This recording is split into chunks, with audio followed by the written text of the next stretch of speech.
যে মা সারাটা জীবন একটা সন্তানকে নিজের কলিজার মধ্যে রাইখা এত কষ্ট করে মানুষ করলো, বড় করলো, ওই মার ইজ্জত আবরু ঢেকে রাখলো, মৃত্যুর পরে যদি মার উলঙ্গ দেহ ইজ্জত আবরু সব খুলে যায়, সন্তানের সামনে যদি ব্যয়িজ্জত হইয়া যায়, এর চেয়ে নিকৃষ্ট কাজ দুনিয়াতে কি হইতে আমার বোঝা আর কিছু আছে বাবা? মা তো মা, এ তো ধর্মের কথা বা জীবিত হোক আর মৃত হোক, মার বিকল্প দুনিয়াতে কিছু আসেনি। আমি খুব ভালো করে চিন্তা ভাবনা করে দেখছি, এই দুনিয়াতে যত আপন বলেন, ছেলে বলেন, মেয়ে বলেন, স্ত্রী বলেন, এমনকি নিজের বাবাও কোনো মায়ের মতো হইতে পারে। মা এমন, মায়ের তো কলিজা সেরা ধন। মার শরীরের অংশ দিকে নার কাইতে নাবি কাইতেই তো মানুষকে বার করছে, তাই না? আনছে দুনিয়াতে আমাদের নারী ছেড়া ধন। একজন মা একজন সন্তানকে পৃথিবীতে যত বেশি ভালোবাসেন নিঃস্বার্থভাবে, দুনিয়াতে আল্লাহর পরে আর কেউ ভালোবাসে। খুব ভালো করে চিন্তা করে দেখছি, যখন দেখলাম ঠাকুরমার দেহটা উলঙ্গ অবস্থায় এরকম চিতা খোলার মধ্যে পইরা রয়েছে, আশেপাশে কত বেটা মানুষ দাঁড়ায় রয়েছে, আমার বাপ চাচা সহ দাঁড়ায় রয়েছে, আমার কাছে খুব লজ্জা লাগতেছিল যে হায় হায়, এটা কেমন ধর্ম, কেমন ধর্মের নিয়ম এটা, যে জন্মদাতা মা উলঙ্গ অবস্থায় আগুনে সন্তানের সামনে আগুনে জ্বলা পুড়ে ছাই হয়ে যায়, এটা কি মানা যায়? তখন আমি চিন্তা করছি মাথার মধ্যে তখন ছোটবেলায় চিন্তা ঢুকাইছি যে আজকে ধর্মের নিয়ম মানতে গিয়ে যেইভাবে আমার বাবা তার মার মুখে আগুন দিয়েছে, ধর্মের নিয়ম মানতে গিয়ে যেইভাবে আমার বাবার সামনে তার মার দেহটা উলঙ্গ অবস্থায় আগুনে জ্বলতেছে, ধর্মের নিয়ম অনুযায়ী আমি আমার মা মারা গেলে সেম ঘটনা ঘটবে কি ঘটবে না? আমাকে বলবে মায়ের মুখে আগুন দিতে, আমার চোখের সামনে মার দেহটা আগুনে জ্বলে পুরো ছাই হয়ে যাইবে, এটা কি বাবা সহ্য করা যায়? ওই সময়ে দৃশ্যটা দেখে যে পরিমাণ কেঁদেছিলাম, আমার মনে হয় ওই পরিমাণ কাঁদার জীবনে কাঁদি নেই। আমি কাঁদতে কাঁদতে, আমার প্যান্ট শার্ট পরনে ছিল, pant shirt jeans pant shirt ভিজে গেছে, তারপরে কান্না থামাইতে পারি না। বাজান, এই অবস্থা দেখে চোখের পানি ভালায় দূর থেকে হাওমা করে কাঁদতেছি আর বলতেছি, বাবা ঠাকুরমাকে আর আগুনে জ্বালায়ও না বাবা। ওই দিন আমার কাছে মনে হয়েছিল আগুন আমার ঠাকুরমার চিতায় জ্বলে না, আগুন জ্বলে আমার কলিজায়। আমি দুই চোখের পানি ফলায় কেঁদেছি আর বলেছি, বাবা আমি তো সহ্য করতে পারতেছি না বাবা, ঠাকুরমার গায়ের আগুন লাগায়ও না বাবা। দেখলাম কেউ যখন আমার কোনো কথা শোনে না, দাও দাও করে আগুন জ্বলতে জ্বলতে ঠাকুরমার হাত পা গুলো বাঁকা হইয়া যায়, মাথার চুলগুলো পুড়িয়া গেছে, চেহারাটা ভয়ঙ্কর। হঠাৎ করে যখন হাত পা বাঁকা হইয়া গেছে, কে যেন বাড়ি দিয়া বাঁশ দিয়া বাড়ি দিয়া আবার হাত পা সোজা করে দেয়। হঠাৎ করে বিকট এক আওয়াজ, তাস করে একটা শব্দ হলো, ভয় পাওয়া গেল। ভয়ের কানে চিৎকার মেরে বেহুশ হয়ে শ্মশান ঘাটে পড়িয়া গেছে। এখন আর আমার কোনো হুঁশ নাই। কিছুক্ষণ পরে যখন হুঁশ ফিরে আসলো, তাকে দেখি ঠাকুরমাকে আর দেখা যায় না, চিতা খোলার সব লাকড়িগুলো জ্বলিয়ে পুড়ে ছাই হয়ে গেছে, ঠাকুরমাকে আর দেখি না। বাবা আমাকে ডাক দেয়া বলেন, এই যে চুলাটা দেখতেছে, এই চুলার মধ্যে তোমার ঠাকুরমাকে শেষবারের মতো দাহ করা হয়েছে, পুরানো হয়েছে। তুমি এই চিতা খোলার মধ্যে সবসময় প্রণাম করবা, তোমার ঠাকুরমাকে সম্মান শ্রদ্ধা করবা।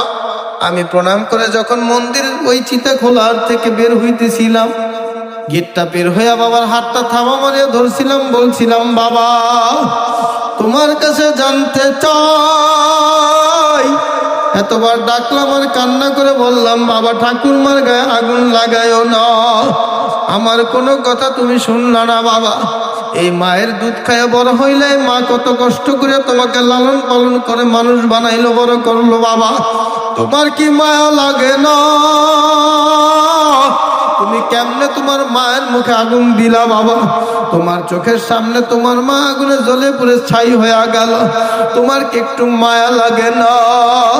তখন বাবা বলে কি করব, এটা ধর্মের নিয়ম, আমি মানতে বাধ্য, আমার কিছু করার নয়। তখন আমি বলেছিলাম, বাবা তুমি তোমার ধর্ম পালন করার জন্য তোমার মায়ের মুখে আগুন দিতে পারো বাবা, কিন্তু বলিয়া যায় জানিয়ে রাখো বাবা, এই দুনিয়াটা যদি উল্টাইয়া যায়, তারপর আমি আমার মাকে এত ভালোবাসি, এত ভালোবাসি, দুনিয়াটা উল্টায় যাইতে পারে, কিন্তু আমার হাত দিয়ে কোনোদিন আমি আমার মায়ের মুখে আগুন দিতে পারবো না। বাবা আমি কি করব বলো? এখন বাবা বলে কি করবি, এটা ধর্মের নিয়ম, মানতে হবে, কিছু করার নাই। আমি যেইভাবে আমার মায়ের মুখে আগুন দিছি, তুইও সেইভাবে তোর মায়ের মুখে আগুন দিবি, ধর্মের নিয়ম মানতে হবে, অন্য কিছু করার নাই। সেই ছোটবেলা থেকে মনের মধ্যে কষ্ট নিয়ে বড় হইতে লাগলাম রে বাবা। ইসলাম নিয়ে রিচার্জ করিয়া দেখলাম এই দুনিয়াতে আসলেই সবকিছু মিথ্যা, ইসলাম ছাড়া আর কিছু নাই। ইসলাম ছাড়া, কালেমা ছাড়া পরকালে কোনো মুক্তির কোনো ব্যবস্থা নয়। তারপরে বুঝে শুনে তারপরে ইসলাম ধর্ম গ্রহণ করেছি বাবা। আমাদের মাঝে এমন কোনো মানুষ নাই যার জীবনে গুনাহ নাই। কি বাবা গুনাহ নাই এমন কোনো মানুষ আছে? অনেকে হাত উঠেছে মা বাবা অন্ধকার কবরে, মা বাবার জন্য 2 মিনিট সময় চাই, একটু মাথাটা নিচু কইরা, দিলটা নরম কইরা, চোখের পানি ফালাইয়া মা বাবাকে একটু স্মরণ করতে পারেন আপনারা? সবাই মাথা নত করেন, মার স্মৃতিগুলো, বাবার স্মৃতিগুলো একটু 2 মিনিটের জন্য মনে করেন, মনে মনে স্মরণ করেন, দেখবেন অটোমেটিক দিল নরম হয়ে যাবে। সবাই চক্ষু বন্ধ করে মা বাবার হারানো পুরনো স্মৃতিগুলো খেয়াল করেন। বাবা মার হাত ধরে একসময় মা আমাকে আপনাকে খাওয়াই দিছে, মা গোসল করে দিছে, মা বুকে নিয়ে কত রাত্র ঘুমাইছে, মাকে ছাড়া কত আমরা থাকতে পারি রে। আজ কই মা অন্ধকার কবরে কি অবস্থা আছে কেউ তো জানি না রে বাবা। আমরা দুনিয়াতে যে কবর দেখি, আসলে এই কবর কিন্তু কোনো সাধারণ কবর না।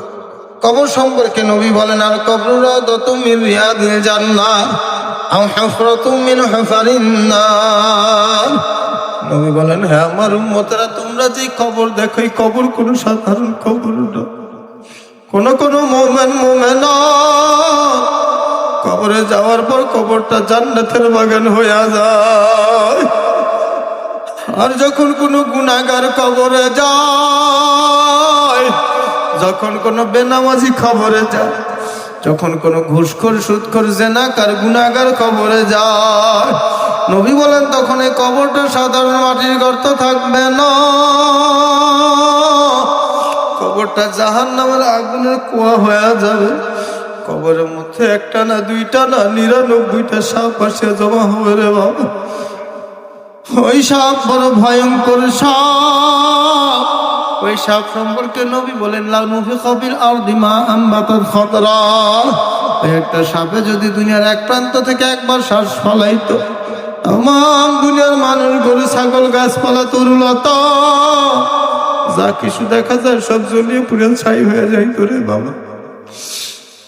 এখন চিন্তা করে দেখো, কার মার কবরে আগুন জ্বলে আমরা কেউ তো জানি না, কার বাবার কবরে আগুন জ্বলে কেউ তো জানি না।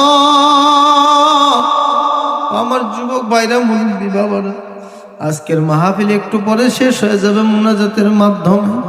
মা বাবার কথা স্মরণ করে 1 ফোঁটা চোখের পানি ফলাইয়া যদি কাঁদতে পারো, চোখের পানি ছাড়িয়া যদি বলতে পারো, মা বলবো আমার মা নাই, আমার বাবা না,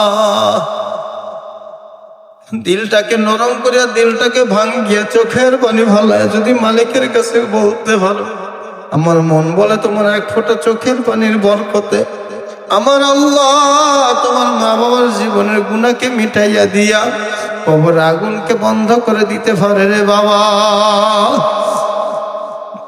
হাতে ধরে পায়ে ধরে বলিয়া যায়, আগামী দিন মাহফিল থাকবে না, তুমি আর আমি দুনিয়ায় থাকতে পারবো, আগামী বছর মাহফিল হবে, আমরা আসবো, এরকম গ্যারান্টি কারণ নাই।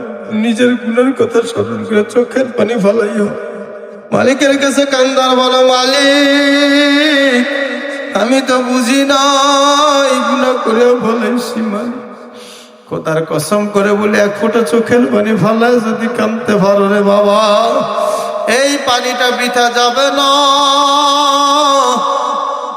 আমার আল্লাহ বলেন ইয়া ইবাদি আল্লাযীনা আসরাফু আলা আনফুসিহিম লা তাকনাতু মির রাহমাতিল্লাহ। আল্লাহ বলেন হে বান্দা বান্দি, তোর গুনাহ যদি আসমান থেকে জমিন বরাবর হয়ে যায়, মাশরিক থেকে মাগরিব পর্যন্ত হয়ে যায়, বান্দা যখন আমি মাওলার কাছে খাস করে তওবা করবা, আমি তোমার জীবনের সমস্ত গুনাহকে মাফ করে দেব। আমার ভাইরা, নবী বলেন মান বাকা মিন খাশিয়াতিল্লাহ হারামাল্লাহু তিলকাল আইনা আলান নার। নবীজি বলেন হে আমার উম্মতেরা, তোমরা যদি মাওলার ভয়, মাওলার জাহান্নামের ভয় এক ফোঁটা চোখের পানি সারিয়া দিতে পারো, আল্লাহ পাক রব্বুল আলামিন তোমার জন্য জাহান্নামের আগুনকে হারাম করে দিবে।